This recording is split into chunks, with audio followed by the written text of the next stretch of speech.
Now that Duality has been out for a few days, I thought it'd be fun to go through and rank all 5 dungeons from worst to best. This is obviously just my opinion, and there are actually some honorable mentions we'll go over at the end as well. I'll be basing my ranking on the loot in each dungeon, the encounters/challenge of the dungeon, its pacing, and its immediate lore relevance. Feel free to agree or disagree with my placements down below. This list is entirely subjective, and I'd love to hear yours.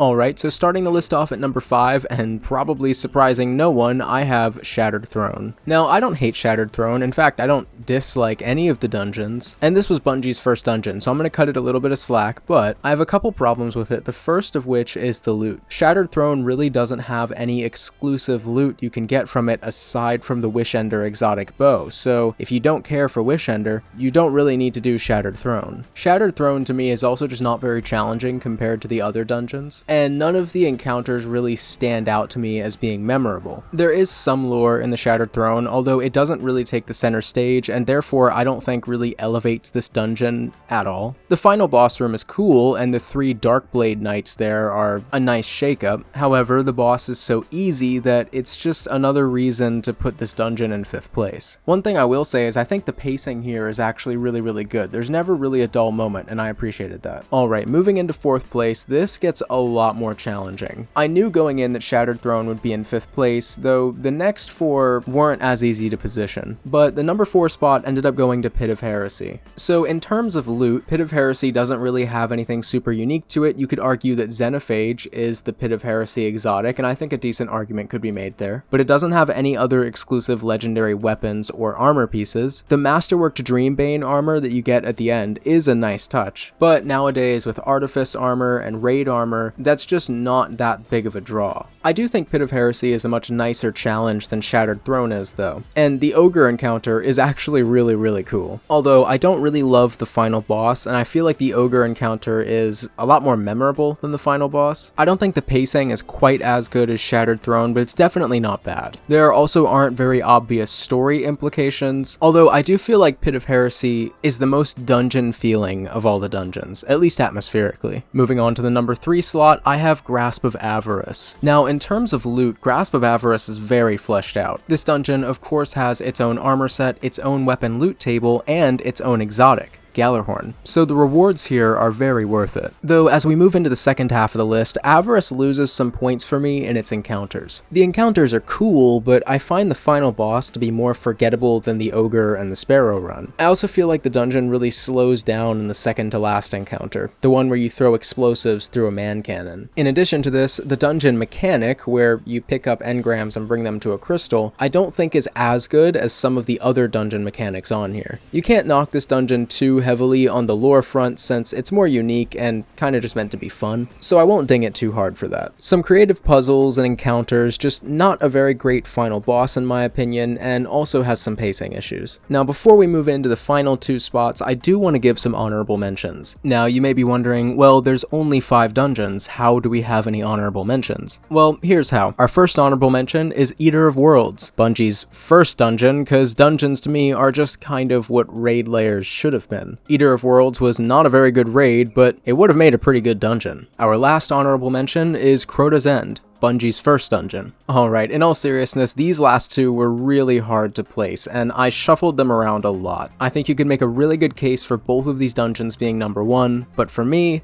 number 2 is going to be Prophecy. And no, I did not place it there out of spite after the How Not to Solo Prophecy videos. Prophecy is great, and I think it's the best dungeon for someone to start with. It's also free, which obviously helps. The mechanic is simple enough that it's easy to understand, but it can be hard to execute. The loot is great, with it having 2 whole armor sets and a weapon loot table, and on top of that there's also a Sparrow and a Ghost Shell to earn for the tryhards. I think this dungeon also has the best pacing of any dungeon. It slows down a bit in the Heaven and Hell area, but otherwise it's a very well laid out dungeon. The encounters are to the point and for the most part feel consistent. This to me is the Vault of Glass of dungeons. Good loot, nice challenge, just reliable. Even after what I went through with this dungeon, I still love it. This of course means that to me, the number 1 spot goes to Duality. Duality really feels honestly like a raid layer, which is why I keep making that comparison. I think it has a really unique atmosphere with a really interesting mechanic that really suits that atmosphere. There's a weapon loot table with some great options, an armor set which, though it doesn't look great, I'm not ranking it based on how much I like the armor. This dungeon of course also has an exotic sword attached to it, and some pretty cool secrets to find throughout. I personally really like random exotic drops like Vex, Collective Obligation, and Eyes of Tomorrow, so I really appreciate having another one to grind for. This dungeon easily has the most lore relevance as well, and Callus returning is a welcome addition to the story. The difficulty scaling of the encounters is also pretty good. When we beat the first encounter, I was worried it would be too easy, but once you get to the final encounter, it's definitely not easy. I don't want to imagine soloing this one. Keitel as a final boss was a really neat turn of events as well. I'd kind of like to see Bungie use the nightmares more like this, allowing us to have interesting encounters with characters we otherwise have no reason to fight. Great atmosphere, solid encounters, and a great loot table. I may feel differently about this upon more clears, but for now, I think Duality is Bungie's best dungeon. So there's my ranking of the 5 dungeons we have thus far, and of course, Crota's End and Eater of Worlds. Let me know what you think of my rankings down below and how you would change the list. Also, do you miss raid layers, or are you glad that Bungie has seemingly iterated them into dungeons? Personally, I was never fond of the idea of raid layers. I think attaching the raid name to it is just kind of overcomplicating it. In addition to that, I know I joked about it, but seriously, do you think Bungie would consider bringing Crota's End back as a dungeon? I honestly hope they add another encounter to it and make it feel more like a raid rather than a dungeon, but that's assuming it ever came back to begin with. Anyway, if you made it to the end, I truly appreciate that. Thanks so much for hanging out, and goodbye.